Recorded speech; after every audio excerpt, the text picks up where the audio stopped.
Hey, it's the champ, and you're listening to Tarver's Take. It's the recap of the big lightweight undisputed championship this past weekend.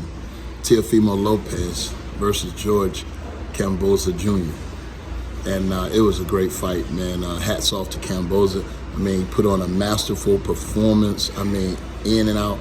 I mean, the work was beautiful. Didn't know he had that capability. I think he really surprised the whole boxing world. I mean, everyone, I believe, including myself, believe that we slept on Kambosos. I mean, we didn't think he had that in him, and he surprised everyone. Really was flying under the radar because, man, I missed it. But when you go back and look at it, the weigh-in was a very pivotal moment in the whole build-up. And when I go back and look at the weigh-in now, it's obvious to see that Kambosos meant business. He was serious about his chances, and I don't think anyone took him serious until that first round. And what a first round it was. He weathered the storm. I mean, that was a really indicator that he was there to stay.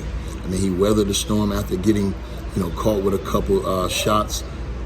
Any lesser fighter probably would have wilted at that moment, but he persevered and pushed back, and that was a defining moment in the fight. And I think the tide changed, and never did Teo really gain control until he dropped him late to even the knockdown score. And I thought Teo would win those championship rounds. I thought he would pull that out, if it was to be, but it was Kambosos that really stepped up and really bit down and took it to another level. I knew at that time he had to dig deep and really prove that he wanted it more. Now, he's the undisputed champion, and man, his name is a hot topic, a topic of conversation in the lightweight division. You got every star right now calling his name out. And after reviewing that tape and watching that fight twice, I asked myself, do they really want that type of smoke, man? I mean, the guy fought a complete fight, 12 rounds, focus. I mean, when you look at that from an experience factor, I mean, it'll be hard to bet against him, fighting some of the bigger names in that division right now from what I saw. So I want to really know who really want to step up and challenge this guy after he worked so hard and earned it the hard way, without the lights, without the shine. He was working on his grind, and man, when you win it all like that, against all odds, I wouldn't want to be that guy breaking into his house trying to take his belts right now.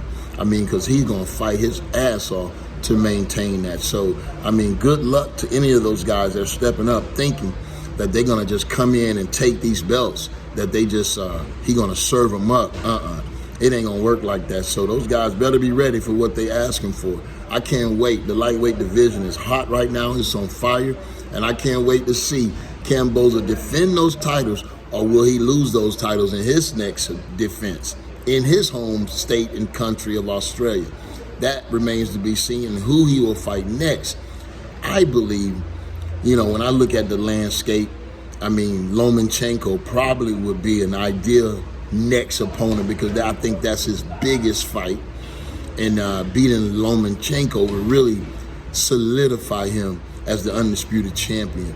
And then he can take on all the young guns. That's how I'm looking at it from Tarver's Take. You've been listening to Tarver's Take, and I'll be back again with the breakdown and the prediction and the recap of the next big fight. Stay tuned.